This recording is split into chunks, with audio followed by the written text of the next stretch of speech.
Assalamualaikum warahmatullahi wabarakatuh. Sobat Misteri Sunyi Mencekam, kembali kami hadir menjumpai Anda. Seperti biasa kami akan menyuguhkan cerita-cerita misteri yang menarik.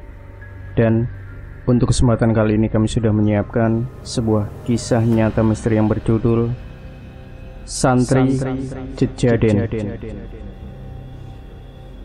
Pesantren Langgar Jiwo 1989. Kita sudah madrasah sanawiyah. Udah gak zamannya lagi kita takut sama kakak kelas. Pokoknya kita jangan mau kalah. Rizal berdiri menatap temannya Ahmad dan Faris yang tidak jauh berada di dekatnya. Baru 1 minggu mereka melalui pendidikan di pesantren, dan cukup banyak kakak kelas yang menunjukkan sikap tegasnya pada mereka. Tidak ingin bernasib seperti awal-awal mereka di madrasah ibtidah. Mereka pun mulai mengambil sikap untuk menghadapi senioritas yang terkenal di pesantren ini. Bener Jal, jangan mau ditindas. Kita lulus MI dengan gagah, jangan mau dipelonco lagi. Ya nggak Faris? Balas Ahmad. Faris? Rizal memanggil Faris yang tidak menyaut ucapan Ahmad. Iya. Apa? Nggak dengerin aku, sarungku copot terus. Saut Faris yang masih repot dengan sarungnya sendiri. Alah Faris, makanya pakai sarung yang bagusan, cap gajah bengkak, biar gak melorot terus, ledek Rizal. Gajah bengkak kepalamu. Ini teh sarung warisan buyutku, jangan main-main kamu, balas Faris kesal. Mendengar suara kasakusuk mereka dari salah satu lorong kelas, tiba-tiba seseorang mendekat ke arah mereka untuk memeriksa. Astagfirullahaladzim, ngapain kalian masih di sini? Tegur Ridho, kakak kelas anggota himpunan santri yang sedang mendapat tugas keliling. Kang Ridho, kami habis sholat asar. Rizal berusaha mencari alasan. Terus, kok masih di sini? Kalian bolos ngaji? Tanya Ridho lagi. Sontak mereka pun menatap jam yang terpasang di dinding bangunan. Mereka sudah terlambat setengah jam dari waktu yang ditentukan. Maaf, hilaf Kang, teriak Faris sembari segera menarik tangan Ahmad untuk menyusul teman-temannya mengaji.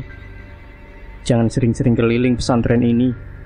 Kalian gak tahu kan, ada makhluk apa di dalam ruangan dekat kalian ngobrol tadi? Ucap Ridho dengan memasang wajah misterius kepada Rizal. Emangnya ada apa Kang Ridho? Tanya Rizal. Rizal menatap sebentar pintu gudang tua yang jarang dibuka di sebelahnya. Rizal baru menyadari bahwa sedari tadi mereka bersembunyi dari pandangan kakak kelas di dekat ruangan gudang tua itu. Ada mak lampir, ucap Ridho sembari menakut-nakuti Rizal. Wajah Rizal terlihat pucat ketakutan. Ia pun segera pergi menyusul Faris dan meninggalkan Ridho. Dari belakang Ridho memperhatikan mereka sembari tertawa puas. Rizal, Faris dan Ahmad pun memasuki ruangan mengaji. Walau sudah terlambat beberapa saat, Ustadz Yahya yang sudah memulai kelasnya hanya menggeleng melihat tingkah ketiga anak itu. Assalamualaikum Ustadz, maaf terlambat. Salam Rizal diikuti kedua temannya. Tak mau kedatangan mereka mengganggu santri lainnya, Ustadz Yahya pun menyuruh ketiga anak itu untuk segera mengambil tempat untuk menyusul yang lain. Katanya jangan takut sama kakak kelas. Disamperin Kang Ridho langsung kabur, ledek Rizal. Lah, kan kita yang salah. Wajar kalau takut, balas Ahmad mencari alasan. Belum sempat Faris menimpali perkataan mereka, sebatang kapur melayang tepat ke kepala Ahmad yang membuat mereka terdiam. Suara adzan maghrib berkumandang memanggil santri-santri berkumpul untuk sholat berjamaah. Seperti biasa, Rizal menunggu kedua temannya untuk mengisi kesibukan sebelum waktu makan malam. Barang begituan gak pantas buat kamu. Jangan Kang, ini dibawain sama ibu, gak boleh dikasih ke siapa-siapa. Terdengar perbincangan beberapa orang dari salah satu sudut lorong dekat Rizal berada. Shh, ada orang, ucap Rizal memperingatkan kedua temannya. Mereka pun berjalan dengan hati-hati dan mengintip ke arah asal suara itu. Ada 3 orang kakak kelas yang sedang mengerubungi salah seorang santri. Itu Fadil kan? Yang 3 orang itu Kang Sodar sama temen-temennya, bisik Faris. Iya, mau dikerjain kayaknya, balas Ahmad. Rizal memperhatikan kejadian di hadapannya. Ketiga kakak kelas itu memegang sebuah kalung bertali hitam dan sebuah buku yang cukup tua. Sepertinya ia merebut itu dari Fadil. Sekarang saya tanya, ngapain kamu bawa barang-barang beginian? Mau ngilmu kamu? Biar apa? Ucap Sodar. Biasa, Dar. Dibawain begituan biar bisa ngelawan seniornya. Udah, disita aja. Tambah teman Sodar yang mendorong Fadil menjauh. Jangan, Kang. Jangan. Fadil mencoba merebut barangnya itu. Namun tiba-tiba sebuah pukulan mendarat di perutnya. Fadil pun jatuh terduduk menahan rasa sakitnya yang dibalas tawa oleh ketiga kakak kelas itu. Merasa keadaan sudah tidak kondusif, Rizal pun merasa harus berbuat sesuatu. Assalamualaikum Ustadz Yahya, teriak Rizal tiba-tiba. Faris dan Ahmad merasa bingung mencari keberadaan Ustadz Yahya yang tidak ada di sana. Tapi saat itu, Rizal segera menyikut Ahmad dan Faris mencoba memberi isyarat pada mereka. Assalamualaikum Ustadz Yahya, teriak Faris dan Ahmad menyusul ucapan Rizal. Mendengar teriakan mereka bertiga, sontak Sodar dan teman-temannya panik dan pergi meninggalkan Fadil. Mengetahui keadaan telah aman, Rizal pun mengintip kembali dan menemukan Fadil tengah sendirian menahan sakitnya. Kita kesana, Jal, tanya Faris. Jangan. Ntar kalau ketahuan, kita bisa diincar juga sama Kang Sodar dan teman-temannya, balas Rizal. Ia pun memerintahkan kedua teman-temannya untuk pergi meninggalkan Fadil. Ya, paling nggak Kang Sodar teh udah pergi, ucap Ahmad. Rizal dan Ahmad mengangguk. Satu sisi mereka merasa tenang, tapi di sisi lain ia penasaran dengan benda apa yang direbut Sodar dari Fadil. Namun dibanding dengan permasalahan Fadil, Rizal lebih tertarik dengan gudang tua yang digadang-gadang Ridho sebagai tempat yang angker. Rasa tidak ingin disepelekan oleh senior-seniornya membuat mereka ingin membuktikan sendiri bahwa tidak ada yang menyeramkan di gudang tua itu. Bukan mak lampir, katanya teh, sebelum tempat ini jadi pesantren, ada nenek-nenek yang gak dirawat sama anggota keluarganya. Dia kabur dari rumah dan ngumpet di gudang itu. Pas ditemuin, ternyata nenek itu sudah jadi mayat. Itu teh versi Kang Imam pas nakut-nakutin aku, cerita Faris. Versi Kang Ujang beda lagi.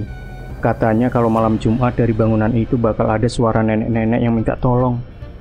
Terus kalau dibuka, katanya nanti kita ditarik ke dalam, cerita Ahmad. Memangnya kalau kita ditarik ke dalam, kenapa, Mat? Rizal penasaran. Katanya nanti kita diisep ubun-ubunnya, balas Ahmad. Mendengar ucapan itu, sontak Faris dan Rizal menarik sarungnya dan melemparkannya ke arah Ahmad. Buset, masih percaya aja kamu ada setan yang ngisep ubun-ubun, ucap Faris.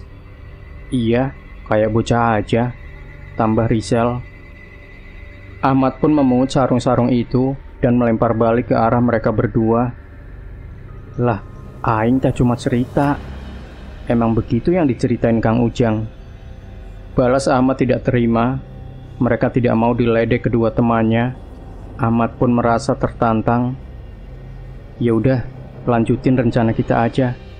Kita buktiin kalau omongan akang-akang itu nggak ada yang bener, ucap Ahmad.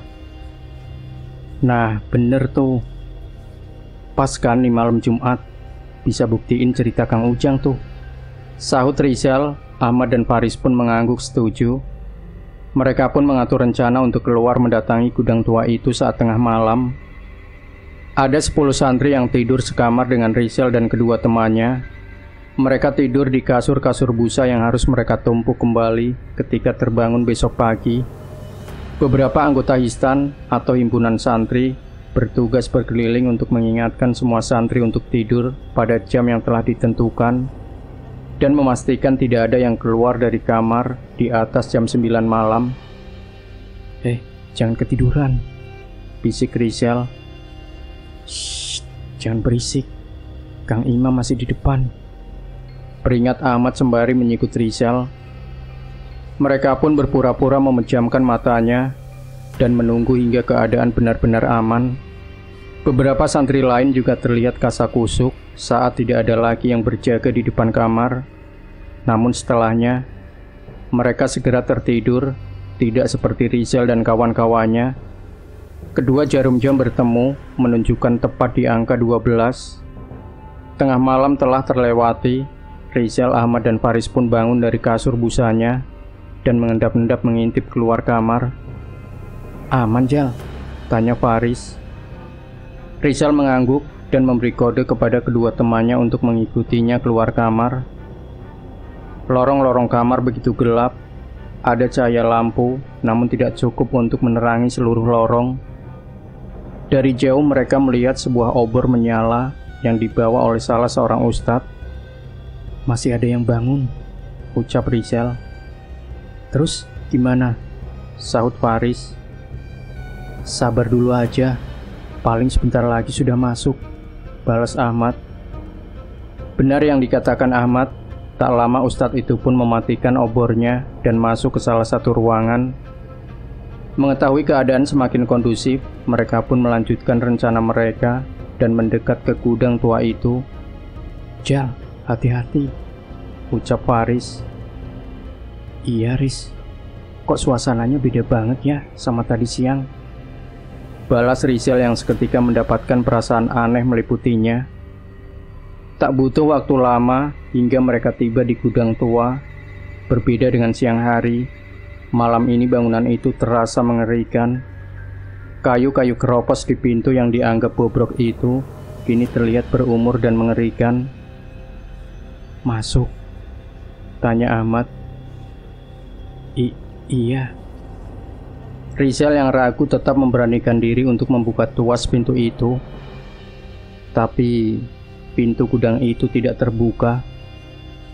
"Dikunci," ucap Rizal. Faris dan Ahmad saling menatap. Salah satu bagian di pikirannya merasa lega dengan hal itu. "Udah nih, kita balik," tanya Rizal. "Ngintip dikit, gak ada salahnya kan?" balas Faris. Seolah tidak puas dengan hasil itu, mereka pun memutuskan untuk mengintip melalui ventilasi ruangan itu. "Udah, kamu naik pundakku aja, nanti gantian," ucap Ahmad yang meminta Faris menaiki pundaknya. "Gelap kan? Pasti nggak kelihatan apa-apa," balas Faris. "Tenang, nih pakai senter," ucap Rizal yang mengeluarkan senter dari balik sarungnya. "Lah, ini ada senter, kok nggak dikeluarin dari tadi?" protes Ahmad. "Kamu ini blow on apa gimana, Mat? Kalau dinyalain dari tadi, ya jelas kita langsung ketahuan," balas Rizal. "Iya juga ya." Tak mau berdebat terlalu lama, mereka pun melanjutkan rencana mereka. Dengan bantuan Rizal, Faris menaiki pundak Ahmad dengan berpegangan pada dinding gudang itu. Dengan berhati-hati, Ahmad mencoba berdiri hingga wajah Ahmad mencapai ventilasi ruangan gudang. "Kelihatan, Ri?" tanya Rizal. "Gelap. Ntar coba aku senterin," balas Faris. Faris mengintip melalui sela-sela ventilasi dengan berhati-hati. Matanya menyisir sepetak demi sepetak bagian dari gudang itu. "Cuma ada meja sama kursi rusak," ucapnya. "Itu aja." Ahmad penasaran. Faris kembali mengarahkan senternya ke dalam. Namun tanpa sengaja ia melihat sesuatu yang bergerak. Entah mengapa saat itu perasaan Faris menjadi aneh. Ia pun mengarahkan lagi senternya ke tempat itu. Dan tepat saat memindah posisi senternya, tiba-tiba cahaya senter itu terpantulkan oleh wajah nenek tua yang memergoki Faris dari balik ventilasi.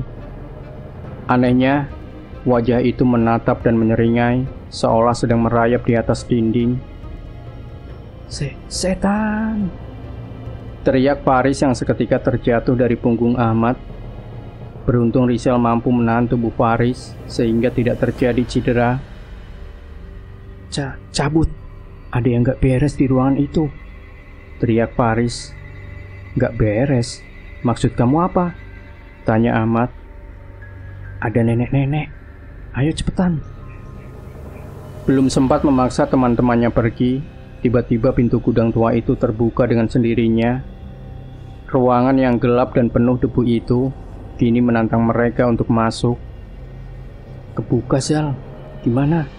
Tanya Ahmad. Udah, kalian jangan gila. Aku lihat sendiri ada nenek-nenek serem dari ventilasi. Melihat raut wajah takut Faris, mereka pun memutuskan untuk tidak masuk ke dalam. Tapi, saat berbalik untuk kembali ke kamar, mereka melihat seorang nenek pincang membawa tongkat menatap mereka dari lapangan, tepat di seberang gudang tua itu. Itu, nenek itu yang ada di dalam tadi, ucap Faris. Senyuman nenek tua itu membuat bulu kuduk mereka berdiri. Rambut acak-acakan dan isi mulut yang memerah memastikan sosok di hadapan mereka bukanlah manusia. Lari, cepet lari, ucap Rizal. Mereka pun berlari secepat mungkin meninggalkan tempat itu. Saat akan berbelok ke arah kamar, terdengar suara pintu yang dibanting seolah mengancam mereka. Buah! Itu suara pintu gudang, Sal, ucap Faris. Sabodo teing, balik ke kamar, teriak Rizal. Mereka terus berlari, namun samar-samar ia masih mendengar suara langkah diseret dan suara ketukan tongkat di tanah dari sosok yang mengikuti mereka. Dengan nafas yang tengah menderu, akhirnya mereka pun berhasil kembali ke kamar dan segera menempati tempat tidur mereka masing-masing. Mereka pun bersembunyi di balik sarungnya masing-masing, mengambil posisi yang mereka rasa aman. Suara nafas mereka saling beradu, berusaha untuk lebih tenang. Namun rasa khawatir mereka tetap masih menghantui pikiran mereka. Tok, seret, tok, seret. Dan benar saja, jauh dari arah kamar mereka terdengar suara langkah yang diseret bersahutan dengan suara tongkat yang beradu dengan lantai. Suara itu terdengar semakin keras, menandakan sosok itu semakin dekat dengan kamar. Rizal dan teman-temannya berharap suara itu melangkah melewati kamar dan tidak menyadari keberadaan mereka. Sayangnya mereka salah. Langkah kaki itu berhenti tepat di depan pintu kamar mereka. Sial, dia berhenti, gumam Rizal. Jangan ngomong, Sal, diam, tegur Ahmad. Mereka pun membaca dalam hati doa-doa yang mereka bisa, berharap sosok itu meninggalkan mereka. Namun sebaliknya, rasa merinding semakin menyelimuti mereka. Dia. Terdengar suara paruh seorang nenek tepat dari arah balik pintu kamar. Dia kesini, bisik Rizal dengan tubuh yang gemetaran. Shh, balas Faris yang tak kalah takut. Suara langkah itu kembali bergerak seolah mendekati ke arah pintu. Bersamaan setelahnya terdengar suara pintu yang terbuka secara perlahan. Jantung Rizal berdebar begitu cepat. Ia tidak tahu apa yang akan terjadi pada dirinya atas perbuatan mereka. Mereka menunggu begitu lama dengan keheningan dan suara angin yang masuk melalui pintu kamar. Mereka tahu nenek itu saat ini ada di dalam kamar mereka. Sekuat tenaga mereka menahan suara dan menenangkan nafas mereka. Namun itu tidak cukup untuk menghalau rasa takut mereka. Tapi detik berganti menit dan waktu terus berjalan. Entah mengapa tidak ada yang terjadi dengan mereka yang masih menyembunyikan wajah mereka di balik sarung. Rizal ingin membuka sarungnya dan mencari tahu apa yang terjadi. Namun rasa takut masih menguasainya. Saat itu Rizal tidak mendengar suara Faris dan Ahmad. Seketika ia menjadi khawatir dan spontan membuka sarung yang menutupi wajahnya. Setan! Tiba-tiba Rizal berteriak mendapati sesosok wajah berada tepat di hadapannya. Tapi tak berapa lama Rizal tersadar yang di hadapannya bukanlah sosok nenek tua itu, melainkan Fadil. Fadil, ngapain kamu? Kamu yang ngapain, Sel? Dari tadi gemeteran. Aku kira kamu kenapa-kenapa, balas Fadil. Mendengar suara itu, Faris dan Ahmad membuka tutup sarungnya dan tidak mendapati sosok nenek tua di kamar mereka. Enggak apa-apa, Dil. Cuma kedinginan. Balas Rizal mencari alasan. Oh. Fadil pun meninggalkan kasur Rizal dan kembali ke tempatnya. Rizal dan teman-temannya heran saat mengetahui pintu masih tertutup. Namun saat mengetahui keadaan sudah kondusif, mereka pun memutuskan berusaha untuk tidur. Rizal, Ahmad, dan Faris tertidur dengan lelap. Namun ada seorang santri yang masih terjaga di malam itu, Fadil. Ia menatap pada satu sudut langit-langit kamar. Ada yang berbeda di sana dibanding sebelumnya. Sudut yang gelap itu benar-benar menarik perhatian Fadil. Di langit-langit yang sudah lapuk itu, merayap sesosok nenek tua yang memainkan tongkatnya sembari tertawa. Ia terlihat begitu senang, seolah merayakan tempat yang akan menjadi kediaman barunya. Menjelang subuh, suara ayam berkokok tidak cukup untuk membangunkan Rizal dan kedua temannya. Beberapa santri sekamar sampai harus membangunkan mereka untuk mengejar sholat subuh. "Zal, lihat tuh," panggil Ahmad sembari mengarahkan kepalanya ke arah ruangan gudang tua. Rizal dan Faris menatap ke pintu tua bangunan itu, dan pintu itu sudah tertutup. Merasa penasaran, Rizal pun berpura-pura melewati depan pintu itu dan mencoba membukanya, namun gagal. "Kekunci?" tanya Faris. Rizal mengangguk. Mereka cukup tenang akan segera menyusul santri yang lain untuk melaksanakan sholat subuh. Semenjak kejadian kemunculan nenek itu, Rizal dan kedua temannya berusaha menjaga sikap selama beberapa hari. Setidaknya mereka berusaha untuk tidak berbuat mencurigakan. Saat itu sedang ramai-ramainya pertandingan sepak bola di televisi. Sesekali mereka bertiga meminta izin pada Ustadz untuk pergi ke warung saat jam kosong. Saat itulah mereka menyempatkan waktu menonton pertandingan sepak bola di warung saat menjelang akhir babak. Itu Kang Sodar kan?"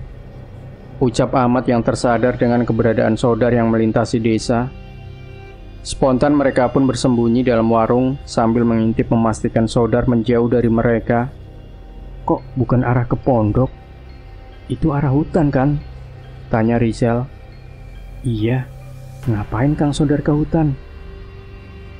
"Emang pondok butuh sesuatu dari sana?" tambah Faris. Awalnya rasa penasaran mereka merayu mereka untuk mengikuti Sodar. Namun sebelum itu terjadi, tiba-tiba terdengar suara keramaian dari arah pasar. "Pasar ini wilayahku, mau cari masalah?" "Gak ada yang namanya wilayah. Saya mau narik untung dari sini, itu urusan saya." Terlihat beberapa orang saling meluapkan emosi di pasar.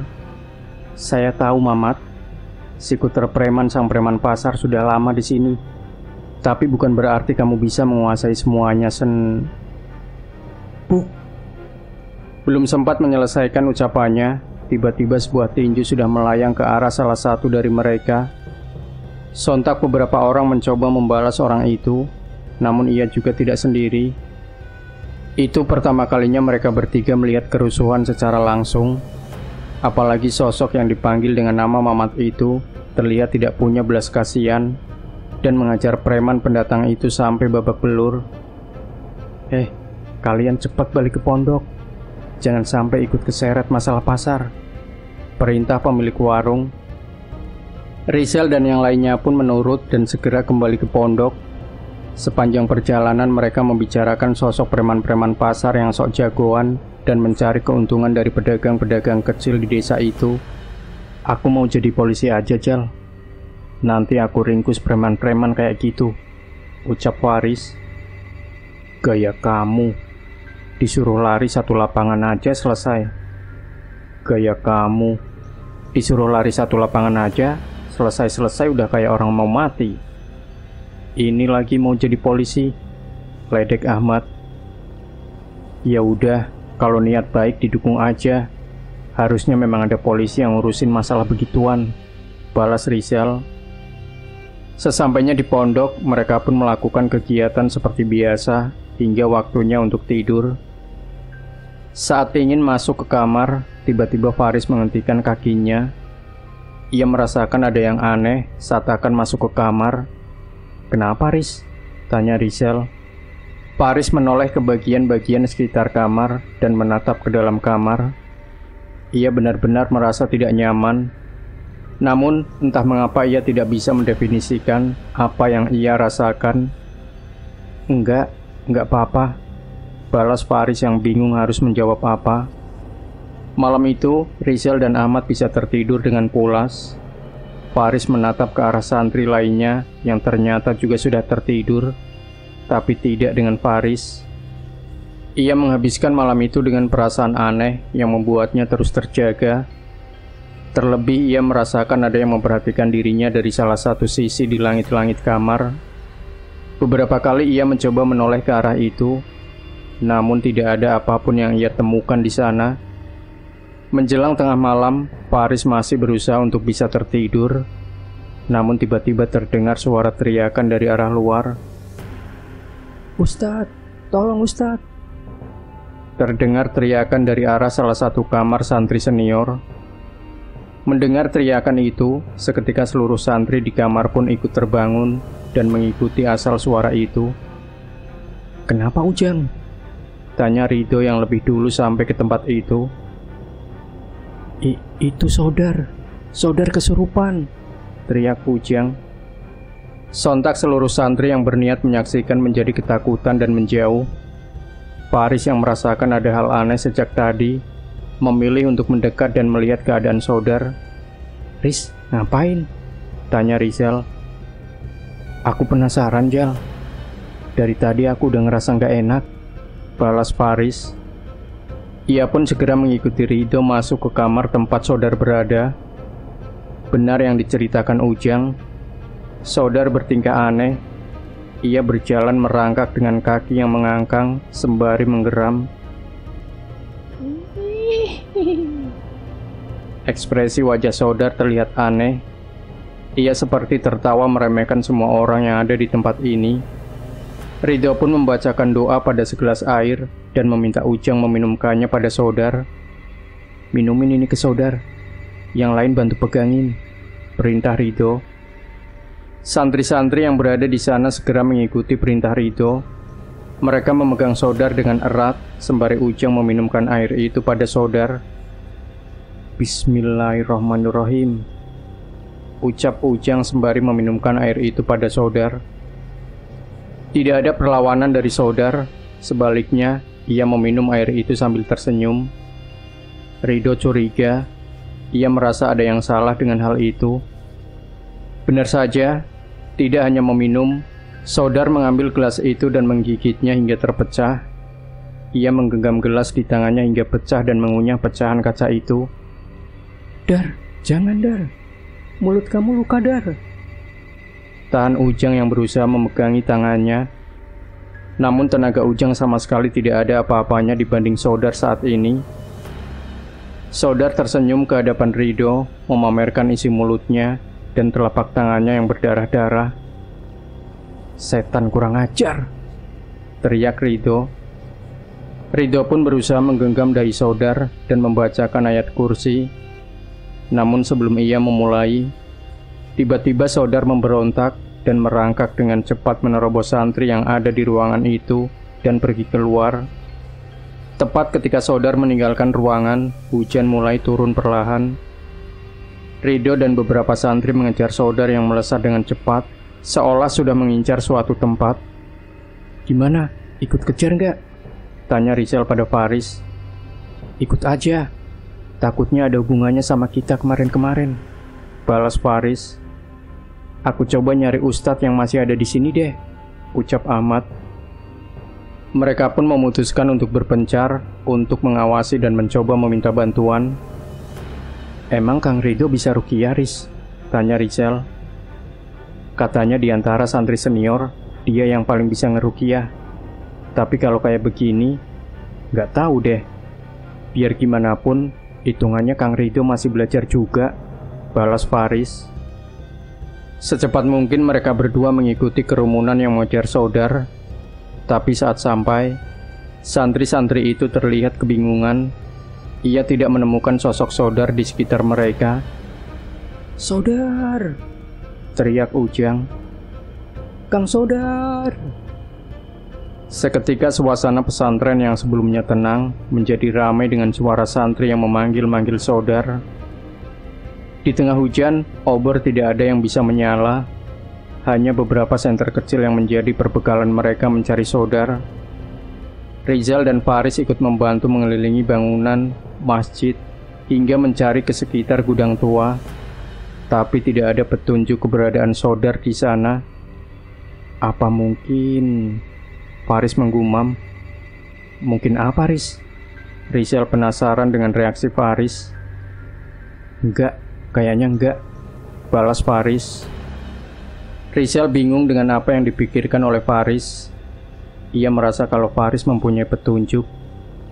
"Omongin aja, Riz, siapa tahu masuk akal," ucap Rizal sembari masih memperhatikan sudut-sudut pepohonan di sekitar pondok.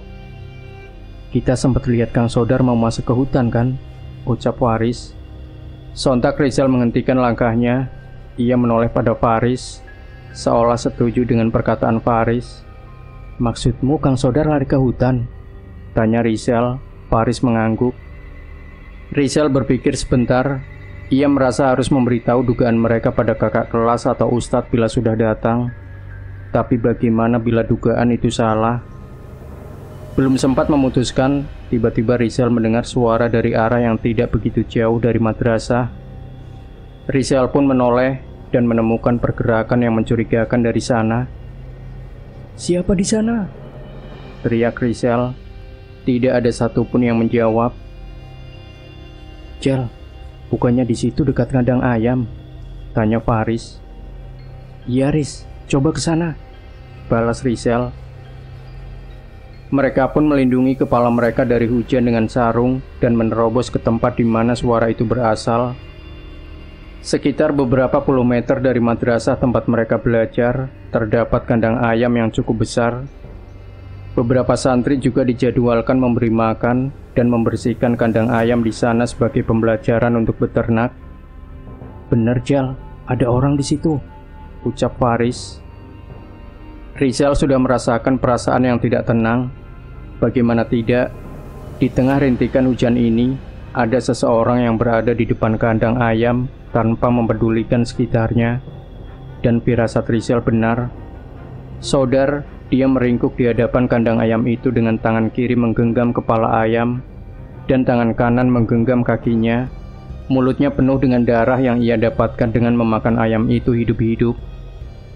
"Kang, sudah Kang, jangan," ucap Rizal yang ketakutan. Sementara Rizal harus memperhatikan Sodar, Faris berteriak memberi isyarat kepada para santri yang mencari di sekitar pondok. "Di sini, Kang Sodar di sini," teriak Faris. Tak lama Ridho dan Ujang sampai menemui mereka. Beberapa kakak kelas juga ikut. Namun saat melihat terlalu banyak santri yang mendekat, mereka memilih untuk mendampingi santri-santri itu kembali ke kamarnya. "Duh, gimana nih?" tanya Ujang bingung. Mereka tidak habis pikir dengan apa yang ada di depannya. Temannya sesama santri yang seangkatan sedang kerasukan dan memakan ayam hidup-hidup di hadapan mereka. "Pegangin, Jang, aku coba ruqyah lagi," ucap Ridho. "Ayo bantuin Riz, Jal," perintah Ujang. "Iya, Kang." Sekuat tenaga Rizal, Faris, dan Ujang memegangi Sodar. Entah mengapa tenaganya begitu kuat, jauh melebihi tenaga Sodar pada saat normal. Bismillahirrahmanirrahim. Ridho menarik nafas panjang, memegang dahi Sodar dan mulai membaca doa. Allahu la ilaha illa huwal hayyul qayyum, la ta'khudhuhu sinatun wa la naum. Mendengar bacaan doa itu, bukannya ketakutan, Sodar malah tersenyum memamerkan mulutnya yang penuh dengan darah. Lahu ma fis samawati wa ma fil ard. Man dzalladzi yashfa'u indahu illa bi'idni. Ridho melanjutkan doanya, namun tiba-tiba mendengar suara dari mulut Sodar. Lahu ma fis samawati wa ma fil ard. Man dalladzi yasfa'u indahu illa bi'idni. Hehehe. Sosok di tubuh Sodar mengulangi setiap doa yang dibacakan Ridho sambil tertawa. Ia seolah meremehkan doa-doa yang dibacakan oleh Ridho. Dia bisa ngulangin ayat kursi. Rizal kebingungan melihat fenomena itu. Ridho pun panik. Setiap kalimat doa yang ia ucapkan diulangi oleh Sodar sembari tertawa. Kini tubuh Ridho gemetar. Kak, kalau doa-doa tidak berguna untuk mengusir setan ini, kita harus gimana? Tanya Faris yang panik. Hehehe. Wala ya'udduhu hifduhuma wa huwal aliyul adim. Makhluk itu benar-benar menyelesaikan ayat kursi dengan sempurna. Sontak mereka pun kebingungan. Namun tak lama terdengar suara langkah kaki mendekat menepuk pundak Ridho. Kenapa takut? Tanya orang itu. Ustadz Sobirin, ucap Ridho yang segera mengenali sosok Ustadz itu. Dengerin, kalau cuma menghafalkan dan mengulangi ayat kursi, jangankan setan, burung beo mungkin juga bisa, ucap Ustadz Sobirin. Ia pun mendekat ke arah Sodar. Ahmad menyusul di belakangnya sembari mengatur nafas. Tidak seperti terhadap Ridho tadi, kini Sodar terlihat ketakutan, seolah terancam dengan keberadaan Ustadz Sobirin. Dalam doa itu tidak hanya terdapat kata-kata yang kamu ucapkan, ada kebersihan hatimu, niat dari doamu, dan bahkan keadaan tubuh fisik kalian. Abah sudah pantas untuk meminta kepada Allah, ucap Ustadz Sobirin. Ia pun membacakan ayat kursi di hadapan Sodar sembari memegang dahinya. Seketika itu juga Sodar meronta-ronta kesakitan. Panas, panas, teriak Sodar dengan suara yang parau. Ustadz Sobirin tidak mempedulikan dan terus menyelesaikan doanya. Sodar yang kesakitan berusaha meronta. Namun tenaganya masih dapat ditahan oleh Ujang, Rizal, Faris dan Ahmad yang ikut membantu. Tak cukup dengan ayat kursi, Ustadz Sobirin berpindah ke belakang tubuh Sodar dan menekan beberapa jarinya di tulang punggung Sodar hingga naik ke leher. Lantunan ayat suci dibacakan saat melakukan ritual itu. Tak lama kemudian, tepat ketika jari Ustadz Sobirin menyentuh leher Sodar, Sodar pun muntah. Ia memuntahkan darah dan sesuatu seperti asap yang menghilang begitu saja. Sodar. Ujang mencoba memastikan kondisi Sodar tak lama setelah ia berhenti muntah. Sodar tidak menjawab. Ia hanya memberi isyarat tangan pada Ujang untuk menjauh, dikarenakan rasanya ia masih ingin memuntahkan sesuatu.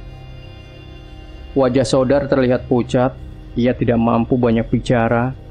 Terlebih lagi mulut dan tangannya sedang terluka oleh pecahan kaca dari gelas sebelumnya. Bawa ke UKS, obatin dulu di sana, perintah Ustadz Sobirin. Ujang pun membantu Sodar berdiri untuk meninggalkan tempat itu. Jal, itu yang di kantong Kang Sodar. Ahmad menunjuk ke sebuah buku yang terlipat di saku Sodar. Rizal mengangguk dan menghampiri Sodar sebelum ia pergi. Kang, buku yang di saku Kang Sodar, ucap Rizal memberanikan diri. Sodar berhenti sejenak dan menatap Rizal. Ia masih belum bisa berbicara. Namun ia menengok buku di sakunya seolah teringat sesuatu. Ustadz Sobirin mengernyitkan dahinya saat melihat Rizal menghadang Sodar. Sodar pun mengambil buku itu dari sakunya dan menyerahkan kepada Rizal. Ustadz, Kang Ridho. Rizal mengantarkan buku itu menyerahkan pada Ustadz Sobirin. Ustadz mengecek buku itu sebentar dan menggelengkan kepalanya. Reaksi Ustadz Sobirin seolah memvalidasi Rizal dan Faris bahwa buku itu adalah sumber masalahnya. Memangnya itu teh buku apa Kang Ridho? Tanya Faris. Kalian tahu dari mana Sodar dapat buku ini? Ridho bertanya balik. Rizal dan Faris saling bertatapan. Setelah masalah sebesar ini, sepertinya ia tidak bisa berbohong. mereka pun mengangguk. Ya sudah, kita berteduh dulu. Kalian ganti baju dulu dan jelaskan pada saya di musola, perintah Ustadz Sobirin.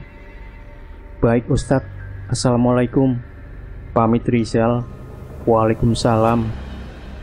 Rizal, Ahmad, dan Faris secepat mungkin kembali ke kamarnya dan berganti dengan pakaian yang kering. Ini beneran gak apa-apa kita cerita ke Ustadz Sobirin, bisik Faris sembari menengok ke arah Fadil yang tengah tertidur. Gak ada pilihan, Riz. Jangan sampai ada kejadian serupa lagi, balas Rizal. Setelah berganti pakaian, mereka pun segera menuju ke musola menemui Ustadz Sobirin dan Ridho yang telah sampai di tempat itu terlebih dahulu. Rizal pun menceritakan kejadian di mana Sodar merebut buku itu dari Fadil. Dari perbincangan mereka, Rizal menceritakan bahwa Fadil dibawakan buku itu oleh keluarganya dari rumah. Kalian tahu ini buku apa? Tanya Ustadz Sobirin. Ini kitab lelaku untuk mendapatkan sebuah ilmu, ucap Ustadz Sobirin. Mereka bertiga dan Ridho pun kaget mendengar ucapan Ustadz Sobirin. Maksudnya Sodar pengen ilmu, belajar dari kitab itu? Tanya Ridho. Ustadz Sobirin menghela nafas. Entah, mungkin saja. Kita tidak tahu ilmu apa yang dipelajari sama Sodar. Ustadz, waktu kami izin ke warung, kita sempat melihat Kang Sodar berjalan ke arah hutan. Ahmad mencoba menyampaikan segala petunjuk yang ia tahu. Kami sebenarnya penasaran, pengen coba ngikutin, tapi takut terlambat kembali ke pondok, timpal Rizal. Ustadz Sobirin pun menatap kitab itu dan membaca istighfar beberapa kali. Astagfirullahaladzim, astagfirullahaladzim, astagfirullahaladzim. Ia pun membungkus kitab itu dengan sebuah kain dan menyimpannya. Ilmu tanpa guru itu berbahaya, terlepas apapun jenis ilmu itu, jelas Ustadz Sobirin. Mereka berempat mengangguk mengerti dengan maksud Ustadz Sobirin. Ridho, kamu awasi Sodar dan cari tahu tentang hal ini dan para santri ya. Saya takut masalah ini belum selesai sepenuhnya, ucap Ustadz Sobirin. Baik Ustadz, kalian sekarang istirahat. Kalau ada petunjuk atau hal-hal aneh, bisa beritahu Ustadz atau Kang Ridho. Tidak usah takut. Jangan takut dihukum, kalau itu bisa menyelamatkan seseorang dari celaka, perintah Ustadz Sobirin. Rizal, Faris, dan Ahmad saling menatap dan tersadar dengan ucapan Ustadz Sobirin itu. Baik Ustadz, kami izin pamit dulu. Selamat malam. Assalamualaikum. Mereka bertiga pun saling berpamitan dan kembali ke kamar mereka. Waalaikumsalam. Perlahan hujan di malam itu mulai berhenti. Mereka bertiga tidak menyangka dengan kejadian yang mereka alami akhir-akhir ini. Rasa lelah mereka pun menuntun mereka untuk segera terbaring di kamar. Sebenarnya aku masih ngerasa ada sesuatu yang mengganjal, Mat, ucap Rizal. Faris dan Ahmad berhenti sejenak sebelum masuk ke kamar. Apalagi, Jal? Tanya Ahmad. Kalung bertali hitam. Kalau nggak salah, Sodar juga mengambil kalung hitam dari Fadil, ucap Rizal.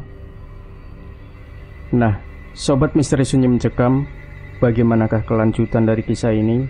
Pastikan Anda tidak melewatkan bagian kedua dari sebuah kisah misteri yang berjudul Santri Cejaden. Jangan lupa berikan komentar Anda, like, share video ini, subscribe channel Sunyi Mencekam, dan nantikan kembali cerita-cerita misteri terbaru dari kami. Wassalamualaikum warahmatullahi wabarakatuh.